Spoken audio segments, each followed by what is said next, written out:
Hey Zwifters, welcome back to the first recon of round two. We're in France, it's Roule Poule and it's 26.2 kilometers, 264 meters of elevation.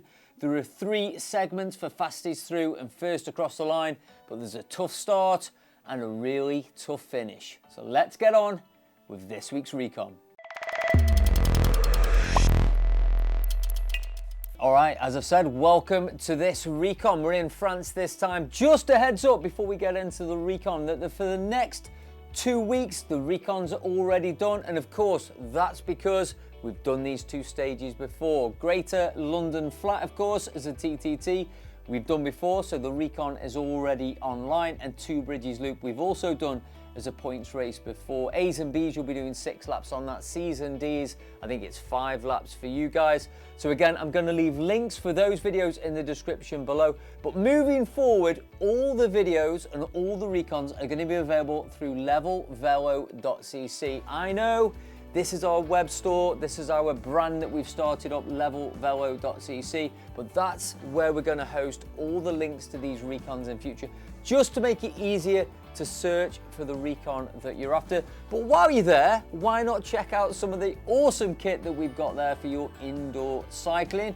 like many of the members of the community have done already, and I'll much appreciate that. While you're down there, while you're in that description, why not just give the video a thumbs up, comment in the chat, even just put a smiley face. It really helps with engagement. And if you're not already, why not subscribe? We're almost at 4,000. I'd love to get to 4,000 subscribers before the end of round 2, if at all possible. So if you're not and you're watching every week, hit that subscribe button as well, so you don't miss out on any future recons.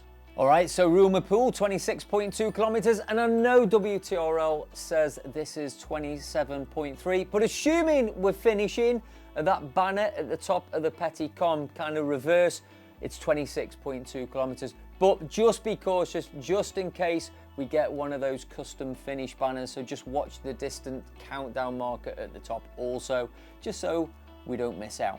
Alrighty then, power-ups. We've got the aero, we've got the ghost invisibility power-up, and then we've also got the steamroller. Useful power-ups, there's only really one place to utilize that steamroller, and that's through the pavé sprint, which is the second timed segment on this. So the pavé sprint, if you've got that steamroller, that's the only really useful place to utilize this.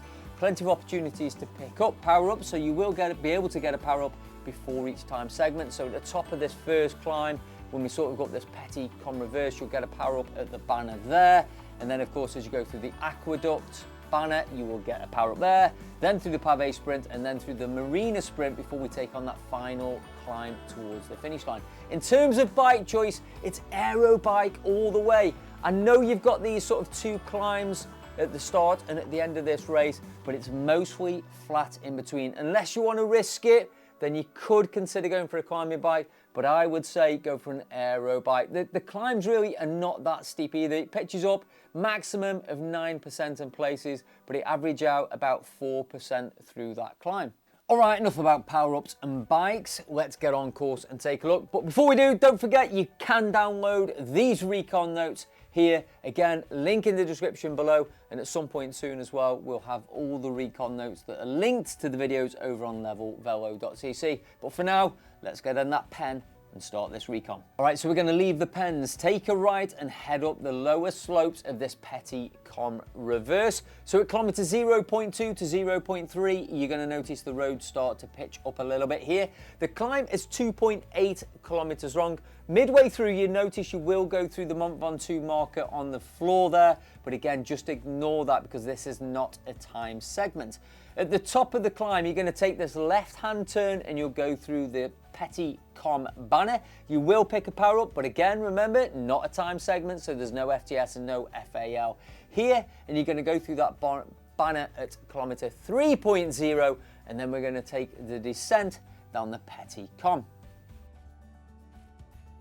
All right, so we're going to descend the Petit Com. Remember, it's quite twisty, so you've got to stay tight to those wheels in front, and you'll get to the bottom of this descent at kilometer 5.9 and head towards the first time segment of the day, which is the Aqueduct KQOM. So you have got this fairly flat section here as we head towards the KQOM Aqueduct, and this goes from 5.8 to 8.8, where you're going to start the Aqueduct KQOM. All right, so we're going to start the Aqueduct KQOM 8.8 and we're going to end at 9.3, 420 meters long, 3% average gradient. Remember, you will pick up a power up here, and there are fastest through and first across the line segment points available on the Aqueduct segment. All right, so as you roll through the segment here, we have got a little descent as we head off the other side, an opportunity to regroup after that little sprint, 420 meters on that particular segment there. So an opportunity just to reconnect with those sprinters and get that group back together. Again, we've got a little flat segment here as we start to head towards the next sprint of the day, the next time segment, which is the pavé sprint.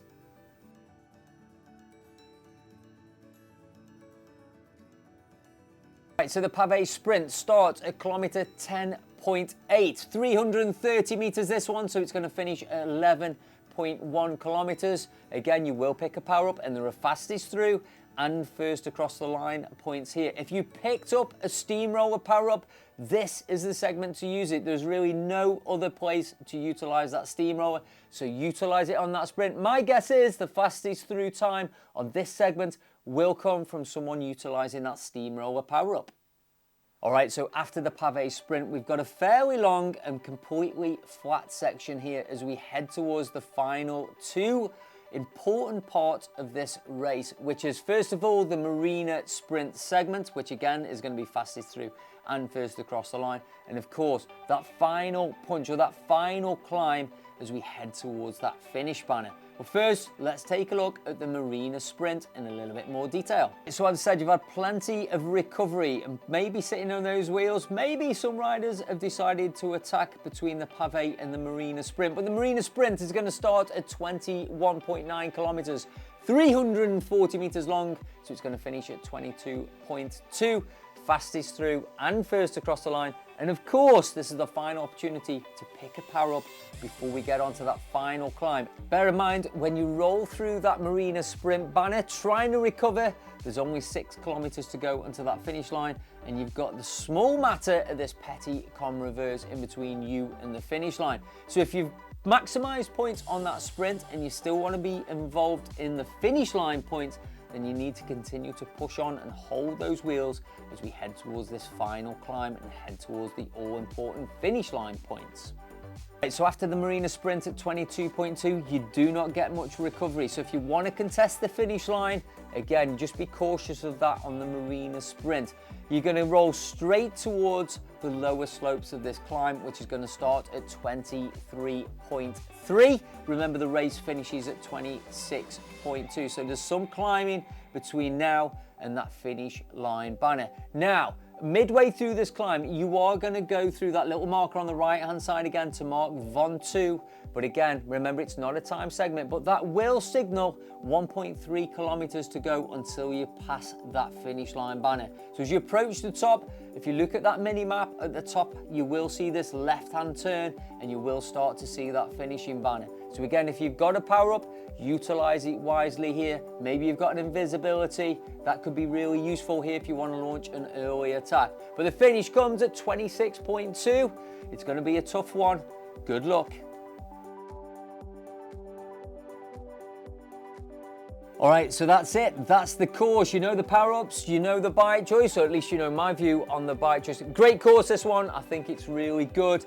The climb is sort of tough enough and long enough to make it really, really difficult, but not too long that you're going to settle in to a rhythm and there's going to be riders all over the road, hopefully.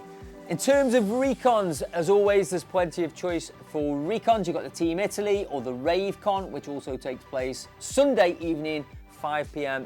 UK time. Well worth checking out.